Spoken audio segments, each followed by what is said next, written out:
Lay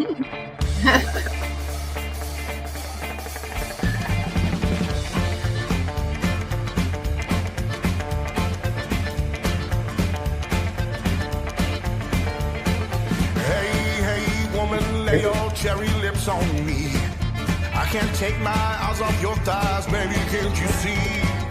Daisy Dukes and Betty Bopper rocking Western swing. Honey, I can't get enough of you. Hey, woman, heaven sent you here for me. With every bad intention like an apple from the tree. Your long hair, your luscious eyes, the ink on your skin. Baby, I'm a gamut for your love. Hey, womanizer, she's a gambler just like you. Hey, womanizer, she's only gonna break your heart in two. Hey, everybody. We have the one, the only Sunny Sauceda in the studio with us today. How are you doing tonight, Sunny? Sunny. How you doing, everybody? Yeah. Hey, how are you?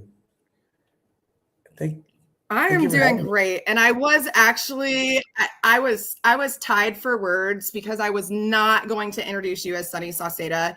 I was definitely going to introduce you as the redneck squeeze box Mexican. I love that. And it was like a conundrum that just wouldn't roll out for me. The redneck squeeze box. What got you that name?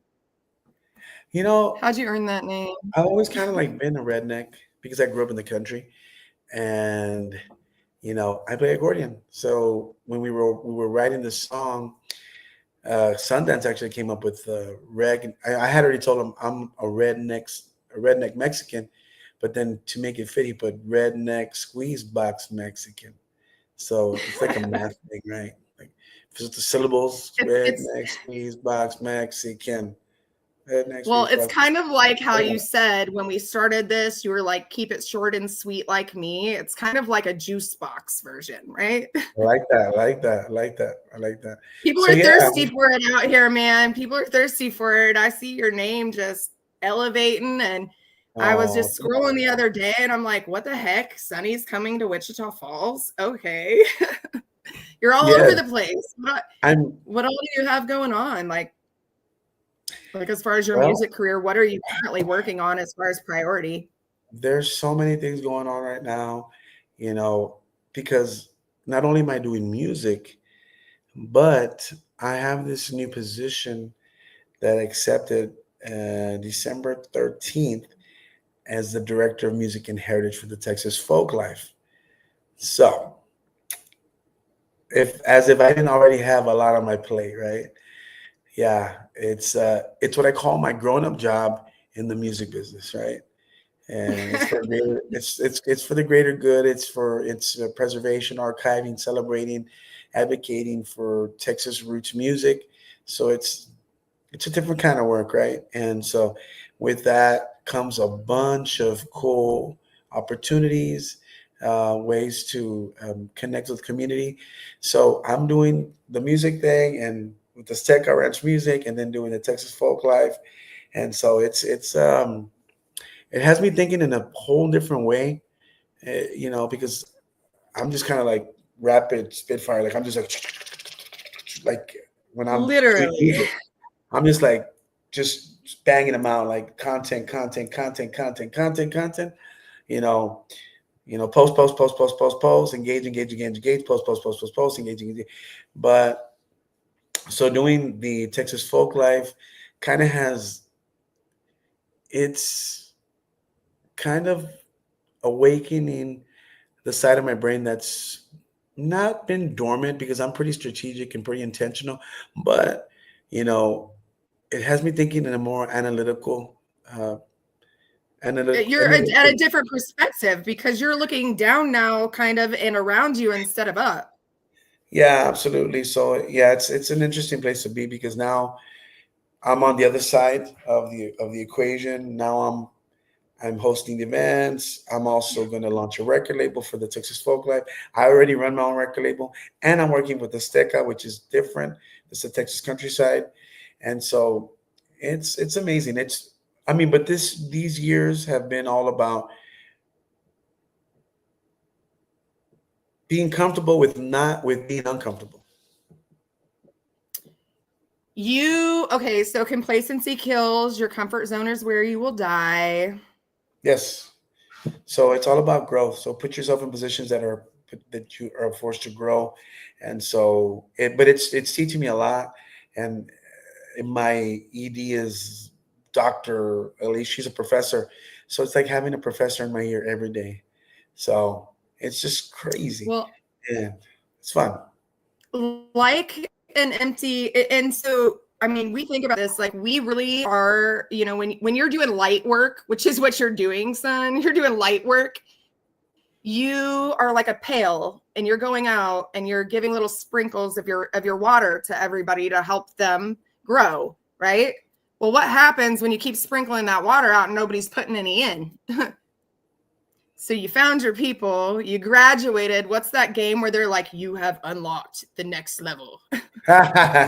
You're in the C-suite. Mortal Kombat or something. Yeah, you're in the C-suite for sure.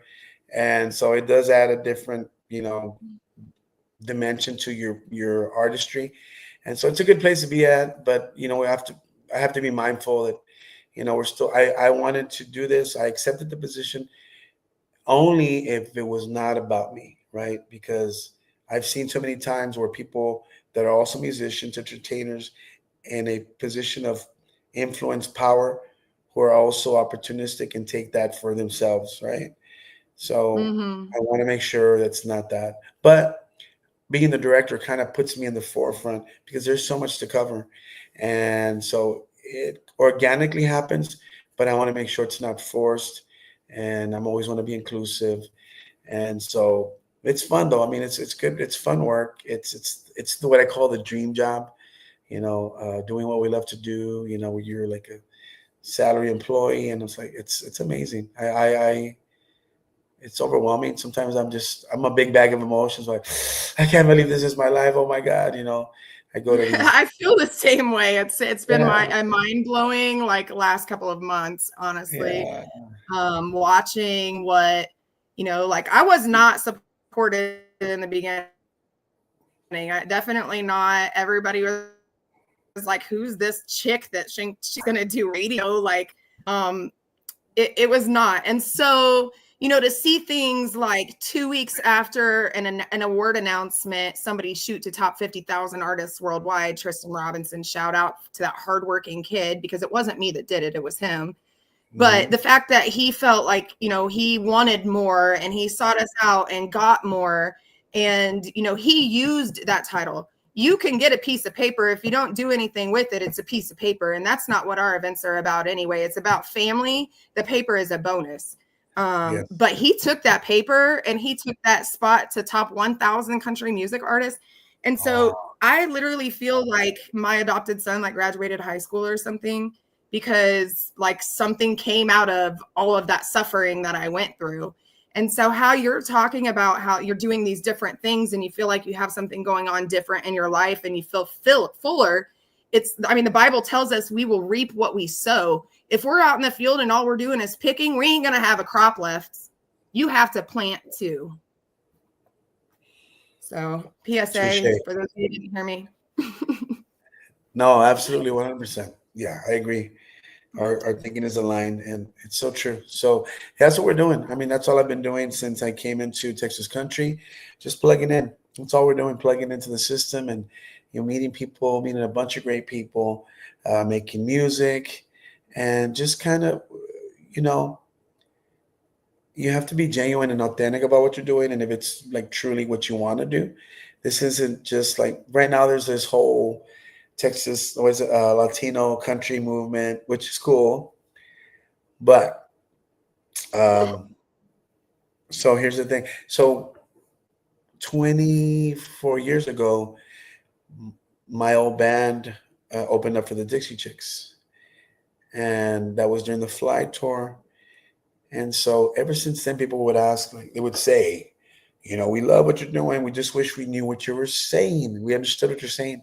So that's been the thing, right? And because when we played with the Dixie Chicks, we were opening up for them. They had that's when they were like at scale, and they were touring everywhere. So we were literally opening up for them. But the girls did not want us to play Tejano. They did not want us to play country because they wanted to educate their audience.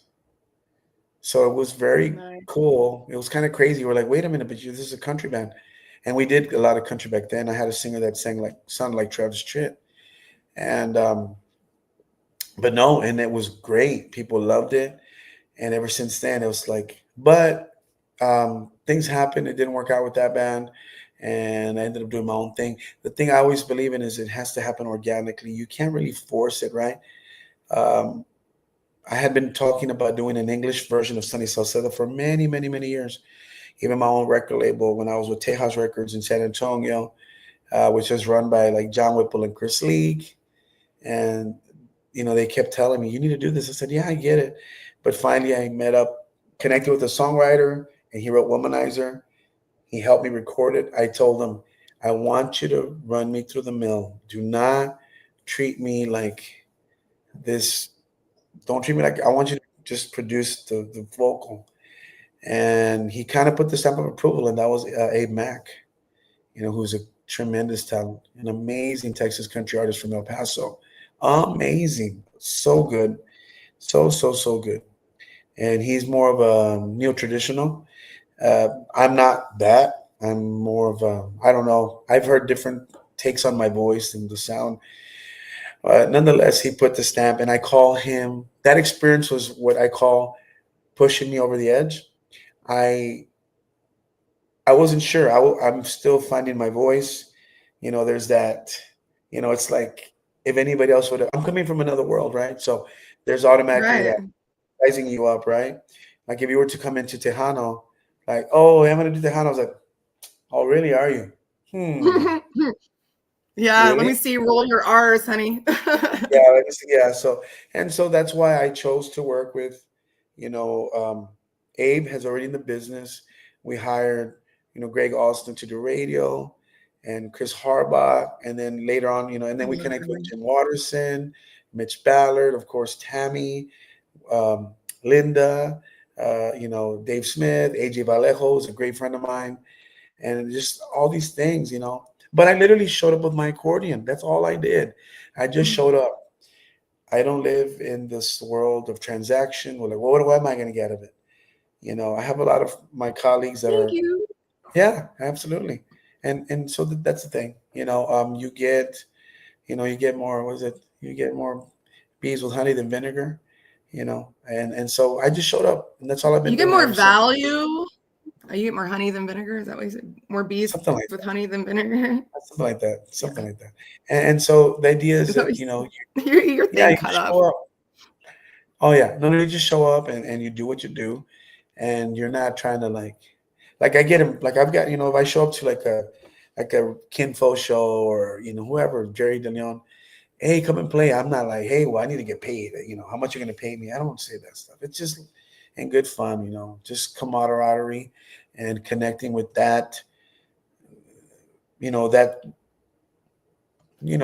community of the Texas folk, the Texas country music, and that's really important because then you're not coming in like you're this. I've been doing it for, I got Grammys and all this and awards. Like none of that matters. Like I always say this. I always say Monday's regular trash day, and then Thursday's recycle and regular trash. I still got to take out the trash. Well, my son doesn't know, but I'll help him. And so I'm no different from anybody else. And I think that's kind of what gets me further because first of all, I never talk about those things. What I've done, my career, I just kind of just meet people and say hi. And then when they find out, it's like, oh, what?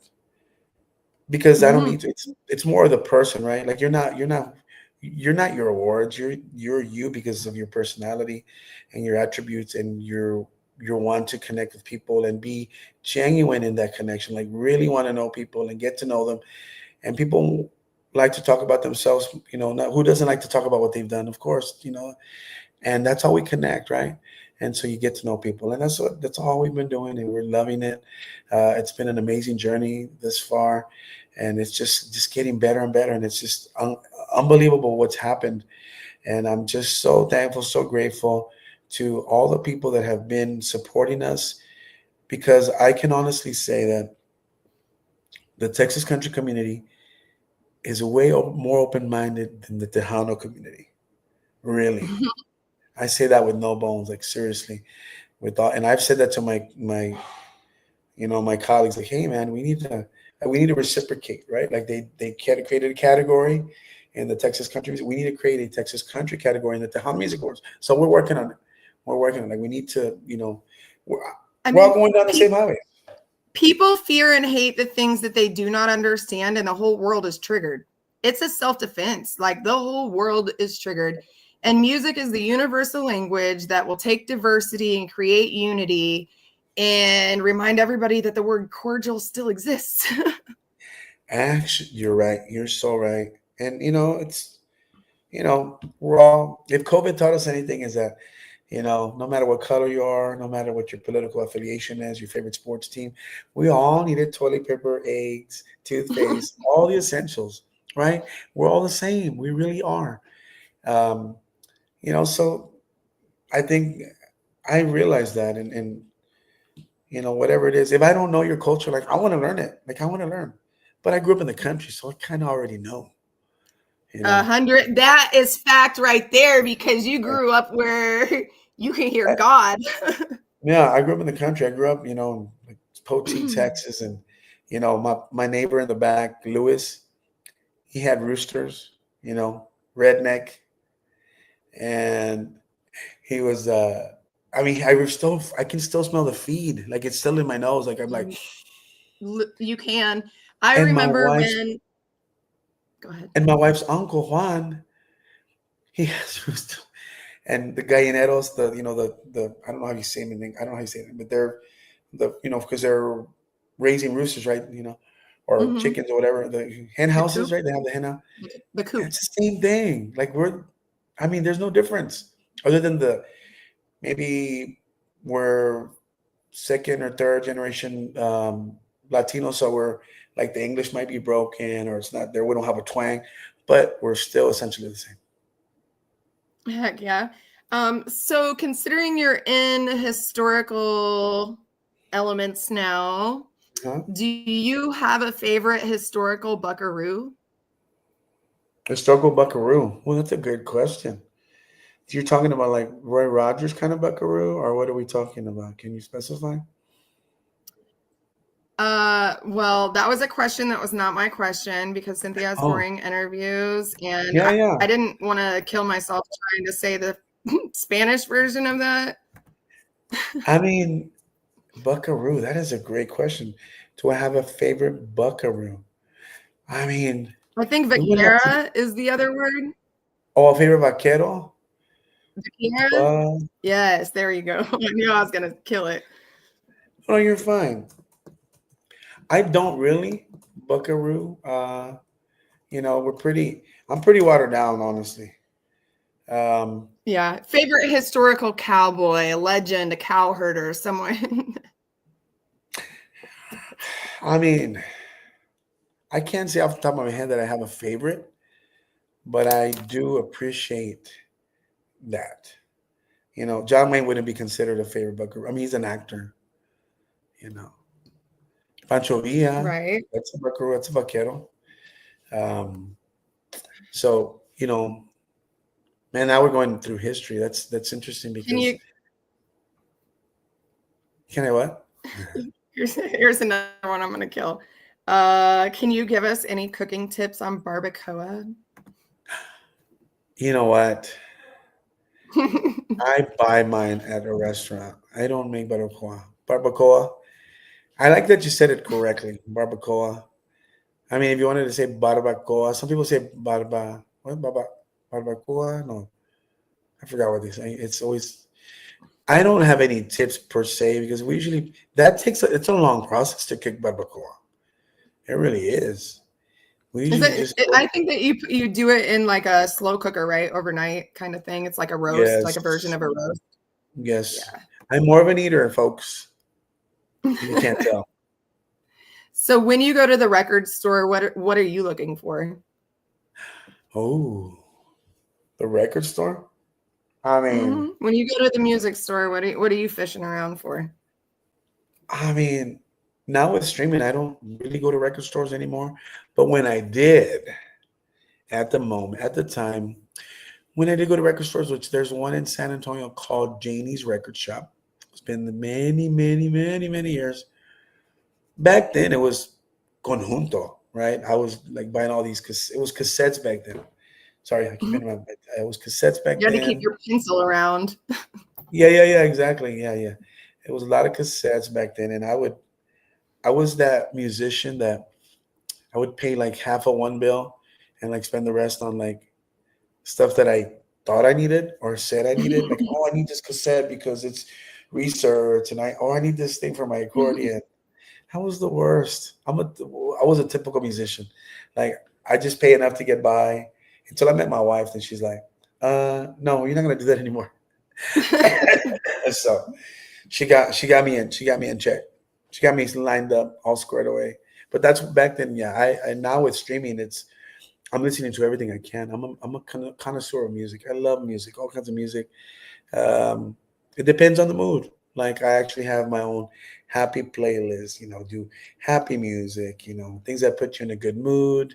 You know, I have my death metal dungeon music that I used to work out, or when I used to do MMA training, I would listen to that like raw, like death metal.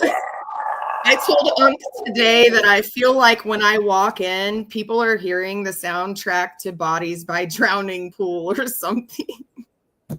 Yeah, for sure. So, it depends on the mood. So I love jazz, I love songs, I love country, western swing, old school country, the like classic country, like the good country. And so I kind of like a lot of everything, and I appreciate music so much. It's not always like my preference, but I listen to it because I'm a music creator. We listen to it to derive. We listen to it to um, maybe what not to do. Like, sometimes there's artists that kind of go way left field. It's like, what were you thinking? I've been that artist before. So, uh, and things like, things of that nature. Or we're just checking out what our colleagues are doing. Like, we're checking out the latest, I don't know, Abe Mac record, the latest Vallejo record, the latest Brie Bagwell, the latest whatever. You just kind of listen to what they're doing. You know, it's not really. I mean, you just kind of keep, because you got to keep a pulse on what's going on, right? And we Right. do leave that to our producers, but I am a producer, so it's natural for me to do that always. And but right now at this point in time, I'm not technically producing my own music. We have like Stormy Cooper, Sundance Head, Whale at Stormy Cooper Studios. So, but those are the professionals. They've been doing it for so long, and not until I think maybe my third, fourth record, then I'm going to be like, well, I want to do this now, because then I'll have more tenure in this, you know, in this Right. field. Yeah. Do you want to tell us a story about your song Hot Sauce? Sure. Yeah, absolutely. So the song Hot Sauce, we were going to call it Redneck Mexican, but we decided not to call it that because it may, trigger a few people. It may be offensive to say redneck. And Um, Mexican in the same sentence? I mean, it don't bother me one bit. Like, I'm like, there, it really doesn't bug me because we're all the same. Now, if you're really racist, then they're like, oh my God. But it doesn't bother me. Like, I'd be the first one to say like, dang Mexican, or dang whatever, all the other, the Things you negative could see. connotation words. And like, wetback, whatever, spig, beaner, all that stuff. Like, I don't care. So I learned because I had, I ran a marketing company in Daytona Beach, Florida. And so I worked for a contractor and had contracts with the phone company. So I had to go knock on people's doors and ask them if they had a home phone with our provider. And no matter what, every time it was a Spanish person, they would just tell me no hablo inglés. And I'd be like, AT&T aquí and Sauceda. And they'd be like, no hablo inglés. And I'm like, listen here, bro. You heard me the same time twice. I know you can speak English because I just spoke Spanish and you said the same thing. So I went to the gas station and asked how to say something really derogatory in Spanish. And on my life, Oh my like God. a couple months later, I busted that out because I had just had enough. I was like at 5 doors in a row. Nobody would talk to me. They all heard everything I had to say, but nobody would talk to me. And I'm not going to say what I said on here, but the facial expression and the tone definitely changed. And I'm like, did I say something wrong? Did I say something wrong? Did the class come out? Oh, did I say something wrong? Oh my goodness. And then like I tried that like 20 years later. And I got hysterical. Like these people were so confused at me. And then I tried to explain it to them in English. And they said, oh, I get it now. You're talking my grandpa's Spanish. Oh, really? Awesome. I was like, what? Your guys' language has evolved like that too? Like, holy cow. Because there are words in the English language, and I've been here for 42 years that I still don't know. And I promise you, I ain't going to look them up either because it's crazy. Well, it's all right. We still love you. You're good. I'll go backwards in the dictionary and find some stuff, but there's some weird stuff going on right now. And we're going to take a break to listen to this song and play some hot stuff.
Sonny, I'm going to make them go find it. They're going to have to go find you. And I'm going to warn all of you that it's sunnysauceda.net, not .com. Do not go. Yeah, don't do that. To the other one. It is not the right site. That's my old website. My goodness. It's yeah, your funny website? thing. So hot sauce. We didn't get to finish talking about it. Surprise. I was like, I cannot be in the right place. Did I spell his name wrong? No, it's okay. We used to have that. So hot sauce was the product of a conversation that I had with Stormy Cooper. Now, Stormy Cooper plays bass with Roger Krieger. For those of you that don't know, Roger Krieger. Now, we were at a show in Seguin, and we had seen each other at several different places. So I actually know Alan Huff, who plays piano with Roger. I've known him for many, many years, and he's kind of been following. Sounds weird. He's been following me for many, many years, and we just kind of became friends over social media, right? Like every great relationship starts, right, over social media. And so, you know, we kept in touch, and every time they played in town, he's like, you need to come by. And I was never able to go by. So one day I just said to Alan, I called him, I said, hey, can I get Stormy's number? I just want to say hi. Like, again, that's all I ever do. Say, hey, what's up? Good to talk to you. So when I call Stormy, he says, Sonny, Stormy. I said, Sonny, and Stormy. We're like, hey, we have weather names. I said, isn't that funny? Then he says, we need to get you in the studio with Sundance. I was like, what we do? Let's do it. And then I'm thinking, like, who the hell is Sundance Head? Who is that? I'm asking him. He's like, Sonny, you don't know who that is? I said, no, who is that? I'm sorry, I don't. He's like, that's the son of Roy Head, and he wrote for the Beatles, and he performed with James Brown. I said, what? And he won the Voice. That Sundance won the Voice. I said, do you think he's gonna want to work with me? He's like, oh, he will. So I was like, well, he's good. I'm good. I'm down. Let's go. Rock and roll. That's the whole point. But I didn't call to ask for that. It just happened organically, right? So, you know, and like within a matter of like 30 minutes to an hour, I'm texting Sundance.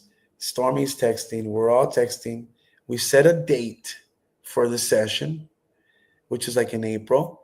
And then we were supposed to get together to write the song, but you know, Sundance's schedule and mine weren't aligning. And so Sundance finally says, why don't you just send me your ideas, like for a song? So, you know, and I told him I'm a country boy from old San Antonio. And I wanted to talk about how you let me in the party. Like you let me in. Like technically, I showed up to a T3R. I think it was the 12th annual or 13th annual. 13th annual. They let me play. You let me play the party, and I'm not going home. Like I'm here to stay. Like this isn't a fad. This isn't, oh, let's try it out. Let's see how it goes. I mean, we're working consistently, putting out music. Let me in the party. I'm going home. I can hear a new sound coming out. So it talks about those things. I goes, I'm a rock. It says I'm a rock and roll dealer. So let me in. I'm the redneck squeeze box Mexican. So it's talking about those things. And I told him about, you know, how my dad always said, you know, if you make friends everywhere you go, you'll never be alone in life, which is so true. And it talks about, you know, so I got to spread my love around. So that's how kind of things about me. It's almost like my anthem, right? So that's what it essentially is. It's like the Sunny Sauceda, excuse me, anthem. And you know, here's the thing. So the beautiful part of this is Sundance wrote it with me. We wrote it together. He sends me the idea. I love it. Sounds great. Let's record it. I didn't know that we were going to all show up and record it all at the same time. I thought we were going to piece it together. So I show up, the whole band's there. I'm like, oh, we got charts. I'm like, it's a legit setup. I'm like, oh, wow, okay. So we're going through the session, da-da-da-da. Sundance, of course, says, oh, I'll sing the scratch track for you. I was like, yeah, that's great. Sundance sings the scratch in one take, and it's perfect. And then he says, all right, sing, it's your turn. Like, you freaking jerk. How am I going to sing it in one take? He's like, no, you're not, but I'm going to make sure you sing it right. We're not stopping until you get that right. I said, good. That's what I want. I said, I don't want to sound subpar. And so right through the middle of the session, we're in the kitchen. And this is where it gets beautiful because, you know, this amazing experience. I'm sitting there like, holy moly. This is Sundance Said. This is like Stormy Cooper, award-winning producer, Roger Kriegerman, my friend Alan Huff, you know, Brew, Will, and I'm just like in this. I cannot believe this is happening. So I'm like trying to keep it together, like keep it together. Don't lose your shit. Don't lose it because I'm a real emotional person. And I was like, dang. And then we're in the kitchen. I asked Stormy. I said, hey, because I just go with the flow. I didn't ask questions. I'm just like, okay, here we are. And then I'm like, so who's paying for, or how much is this going to cost? Right? Right. So then I see, he says, he looks me square in the eye and like grabs me by the shoulder. He says, Sonny, this is our gift to you. Welcome to the club. Wow, that's beautiful. I was like, oh my God. I did not know what to say. I was like, how incredible is that? Like, there's still there, man. A lot of us have lived a life that has not been easy, that has tried to tell us that there are not good people in this world. And it really comes down to like the 5 people that you surround yourself with. Yeah, That's what it comes down influence. to. So if you don't have boundaries and standards for your friends, then you don't have boundaries and standards for yourself, and you're going to end up just like your friends eventually. So surrounding yourself by, positive people is you're just going to keep finding that. As long as you're a good dude, you're just going to keep finding that.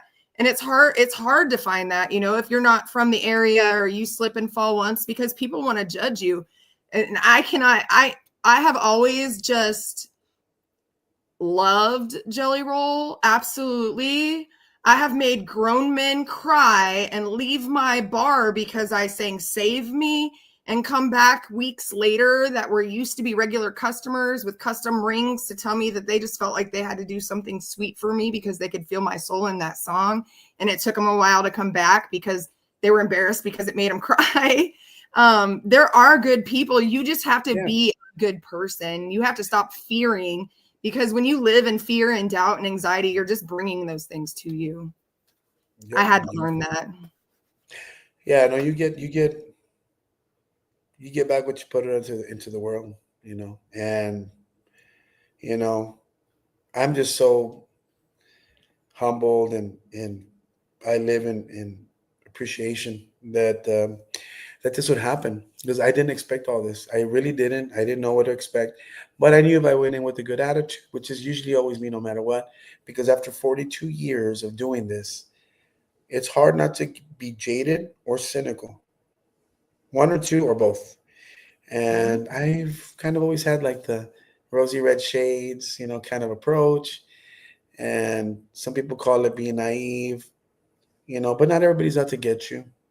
Not everybody's out to get you. And you know who those people are. You really do in your heart, you do. And you stay away from them, right? You don't get yourself in that situation. You just kind of walk away and just like, all right, thank you. And it's I'd rather have smile and quality nod, of smile. company. I smiled and nodded most of my way through life. I was also, and this is where you're at right now. I was I was corporate America. There's a 2020, I think it's called Power Vision now, over in Fort Worth. I used to work for them. I was the #1 manager in the entire nation. The top 3 paid people out of the company were from my office.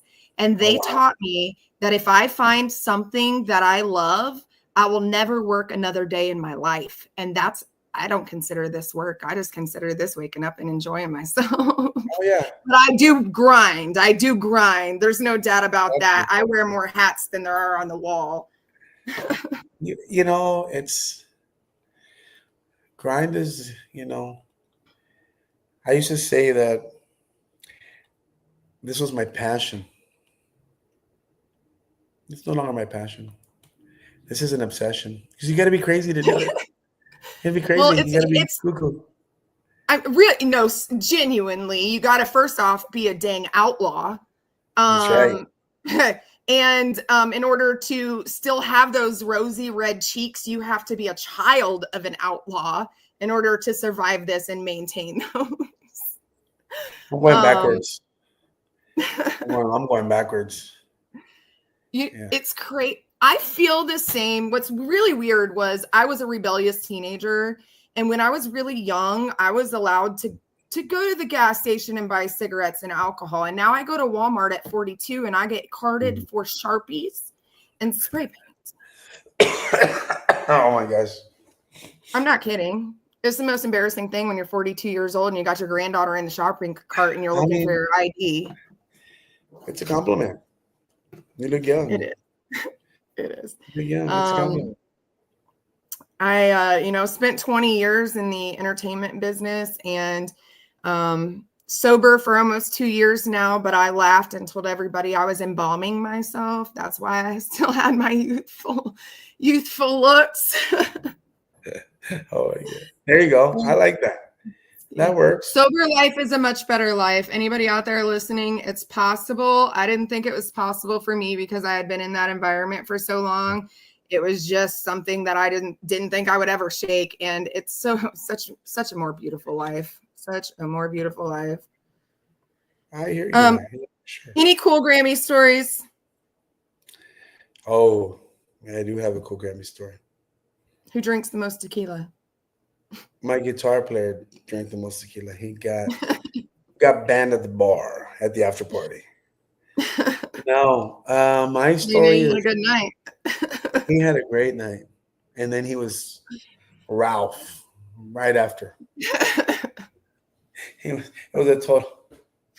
He was a It was a painter. total He finally went from a musician to a painter. exactly, yes. He was painting the town. He yeah, one of the craziest story was probably when we got I had my side project was nominated, my band was nominated, and we were at that time we traveled in an RV. The RV broke, and so we were going to cancel the show.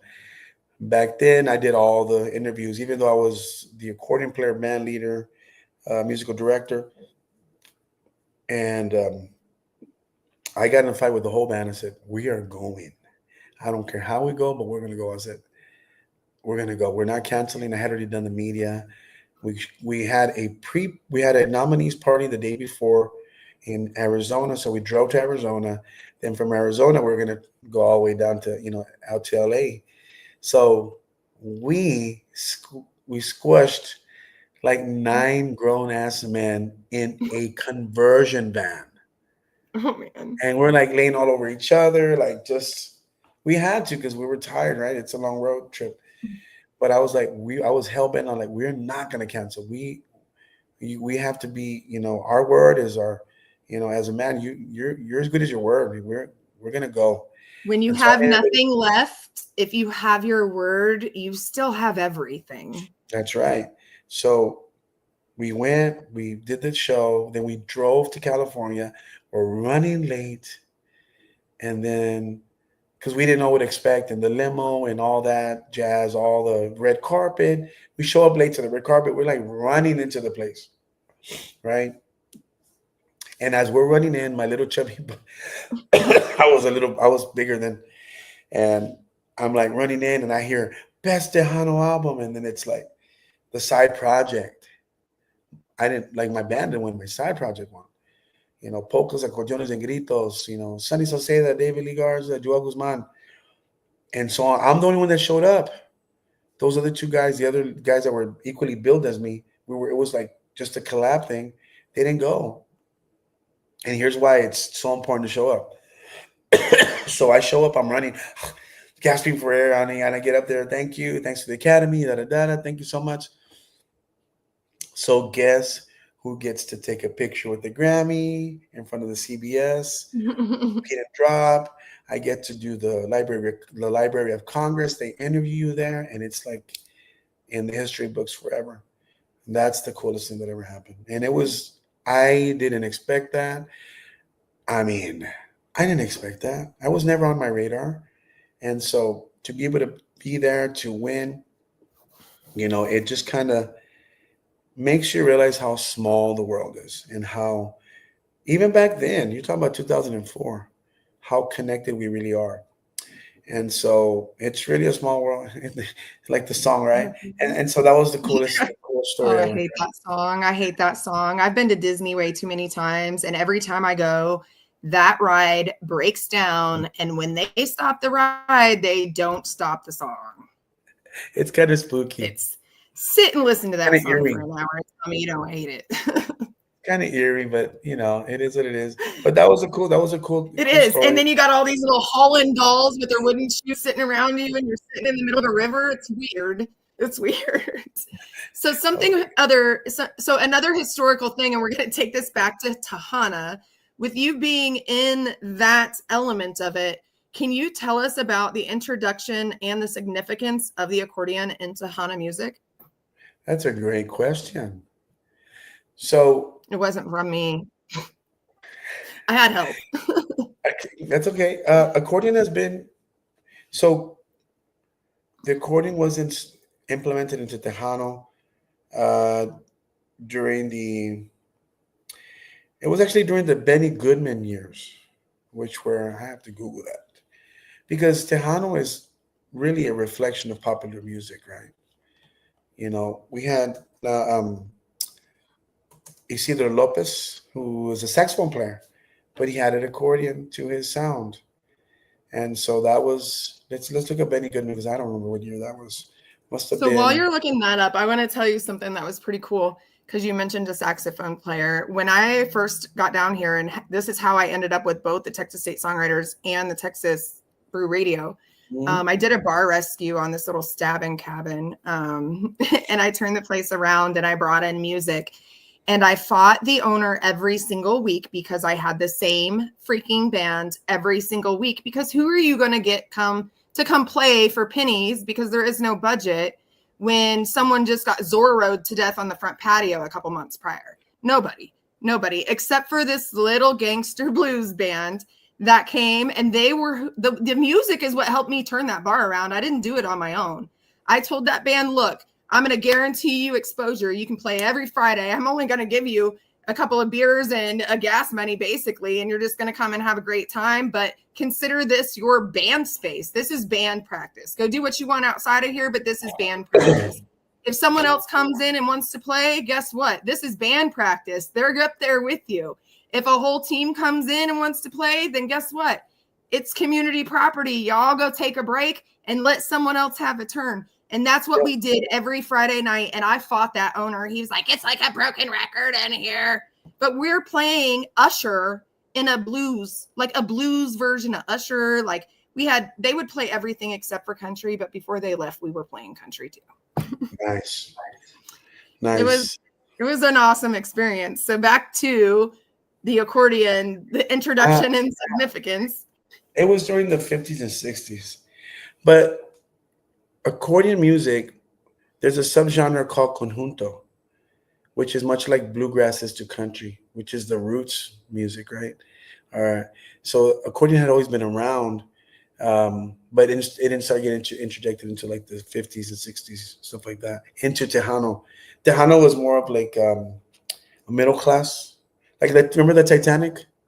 Yes. You know, the Titanic was, the lower class people were on the bottom, and and that it was considered music del campo, like migrant worker, like music. Street music, like for the poor, right? And, the people that worked in the fields and stuff, and so it was actually like shunned upon, like kind of like the American version of rap. That's, I guess, how you would think of, because they think the ghetto, like just mirroring to. Yeah, and it wasn't cool at all. Like, now it's cool, and I don't think it's that cool, but it's more accepted. And in Texas country, and even country, the accordion is like here and there, and so it's, and I see a lot more of it. So that's kind of cool to see, being that, well, I play accordion, but I'm not, like, I'm a rocker trapped in an accordion player's body. So I'm like a rocker. I'm really a rocker. I can see it on the stage for sure. Yeah, I'm really a rocker. I used to have long hair, and, the whole, I was a big fan of like Kiss and Motley Crue and all that. So I was always about razzle and dazzle, razzle and dazzle. So how did you end up with your first accordion?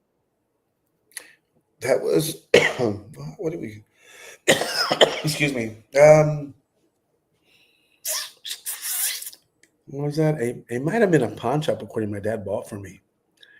Like a $200 pawn shop accordion. And I never even liked it. I had it in a storage room for like the longest time. Me and my sister would get it out, and we would lay it on like the belly and like play tiendita, which is store. Play store. Me and my sisters. Yeah, I know. So ridiculous. I know that in Mexico, you guys, sorry, I'm trying to get better at that. I know what you mean. I know in Mexico, yeah, they make tequila from agave. And it was really weird to me because not that, but I went 2 years ago to the ABC Islands, and I went on the historical tours of Aruba, Bonaire, and Curacao. And how they were talking about how like there's only one factory on those 3 islands that like 10% of revenue for those 3 countries is industrial, 90% is tourism. And Yes. so I was like, what, you know, and they're living, you think Aruba, this beautiful, expensive, extravagant, it's like going to the ghetto of Daytona Beach, Florida. Their houses are built out of cylinder blocks. They don't have air conditioning. It's dirt everywhere. I mean, they're like one step up from having the dirt huts still. And it never rains there. So they don't even really have windows or anything. Like it's not what you envision when you see the pictures of the beach, but it's a beautiful experience. It's humbling. And when you meet the people, it was so weird to me because, you know, I'm from America, that I was able to be, and I thought that it was just the cruise ship. And then I thought that it was just the island. And then I just realized maybe it's just America, but I never saw an angry face in the whole time I was gone. When we were on the tour bus driving through neighborhoods, people who had both hands full of groceries would turn around and put their groceries back into the trunk to wave at us with both hands. Like it was a weird experience. But one of the things that had me processing thoughts was they have that plant there. Why are they not making their own tequila? Oh, because Mexico has a, I don't know, because I've studied it. Because when I go to Mexico, they look at me like I'm white. Oh, yeah, it's funny, but it's true. They look at me like I'm white, and they smell me coming a mile away. They're like, you're not from here. You're not one of us. You're white. You're a gringo. And I think, oh, my gosh, one of the states has like like they're the only ones that can make tequila. Like literally, they have like the pen on it. They have the whole, you cannot make it anywhere else. You have to get it from there. That would make it make more sense. So who makes the best tequila? Oh, they're the brand from Mexico because they have the least chemicals in it. Like, you know how if a tequila burns, it's not supposed to burn. It doesn't mean it's good. It means it has more chemicals. Yeah. That means that that's America. That's just our system. Yeah, but yeah, that was the other thing on the trip. Yeah, the process is longer. When you put chemicals, it's shorter. So I think the fermenting process takes longer. So it's to kind of speed up their fermenting, and they put chemicals. But if it's like a natural 100% agave, like it should be like syrup, like water, like natural. It should be natural. So are you dark tequila or clear tequila? Say that again. I'm sorry. You like what? Preference: dark tequila or clear tequila? I like free tequila. Couldn't have had a better answer. Moss tequila. I like free tequila. I like the tequila you're buying me. That's what I like. I said, whatever you're buying, that's what I like. What are you drinking? I don't know. Whatever you're buying me, that's what I want to thank you. Well, I can tell you that I got rid of COVID. You know, I regained my ability to smell and taste again, thanks to Don Julio and Patron. Nice. I was sick. I did the at-home test. It said I wasn't. I was about to die. And I was like, look, I'm doing what they told me to do already. I am at home and away from everybody. I may just die here because I'm not going to go to the hospital and catch whatever the heck else is going on out in this world. And finally, I just remembered, you know, because every time I got sick when I was a little kid, every single time I got the sniffles, my mama went and grabbed a teaspoon and the peppermint schnapps. And I was like, you know what? I'm about to burn it out. And I did. I drank and I drank and I drank, even though I felt like dog and death. And I woke up the next day and I went out and grilled and I could smell the grill. That's how I knew I couldn't smell anything, was I was grilling and I was like, what is going on? Oh my gosh. And I went inside and ate a raw onion and I was like, dang, I can't taste anything either. I have not done it yet. Thank you for being you and taking the time. Of course, thank you for having me. I appreciate it. I'm sorry? I said thank you for being you and taking the time to hang out with me. Oh, no. Well, thank you for having me. I appreciate that. I really do. I had a great time with you. I love your hat. That's so cool. I would totally wear I have to tell you about my hat. My But if I wear hat it like this, I'd look Amish. I would wear it look Amish. This one looks Amish. This style of hat would look Amish on you. And it says Texas Brew Radio. This is our sponsor, the Velvet Fox. They Velvet make Fox, these yes. custom hats, and they supply all of our winners with a custom hat every year. And they even have baller cards to put on. That. You know who that is? You know who that is? Is that Dolly Parton? It's a baby. Yeah. Oh my That's God. her younger years, but yes, sir. It's young And Dolly. then this one actually landed our kids not even in the pits, in front of the pits to the Slipknot 25-year reunion, because I looked like a sore thumb standing up in the general admissions section, and they knew I didn't belong there. I love that. The kids all got to go hang out in the mosh pit, and we were laughing because they were like freaking out because they're in the mosh pit. And we were hanging out in this security booth up where we were. And we were telling the security guy that we're laughing at our kids and telling them that they're not allowed to come back where we are because they have to experience life. And they're in the mosh pit. And he's like, why aren't they in the mosh pit? They're supposed to be up with the security guards. So that hat, the Velvet Fox, if you want to brand yourself and stand out, they're down at Pearl's Saloon in Fort Worth every Saturday. They're amazing people. They have an amazing story, and they have had interviews. If you get a chance to go read their story, it's heart touching. Solid people, and they're trying to keep good old country music, because most of those venues down there turn into a full blown rap scene nightclub after midnight. As soon as the artist is done, and I feel, yes, it's great. It's amazing. It's getting those venues full. It's getting those artists heard, but I really feel like it's just making people sit around and wait for the party to start. And it's sad. Not all the time. It depends on the artist. If you got what you got going on, they love it. But catch 20, you know? Yeah. You know, but so they're trying to keep the heritage in the stockyards and not do that. So if y'all can go support that and keeping history alive, since we live in a place that delete it. There was something else I was going to say. And then we're going to let you go do whatever. We're going to let you go finish saucing. Saucing. Oh, I was saucing. I got cut up saucing. That's the next song. I like that. Oh, man. I wish saucing and bossing. Oh, last thing. Gurney Hall. It's Gurney Hall, right? Thought I said it right the first time. Never second guess yourself. Green Hall? What? Are you talking about Green Hall? It's called Green Hall?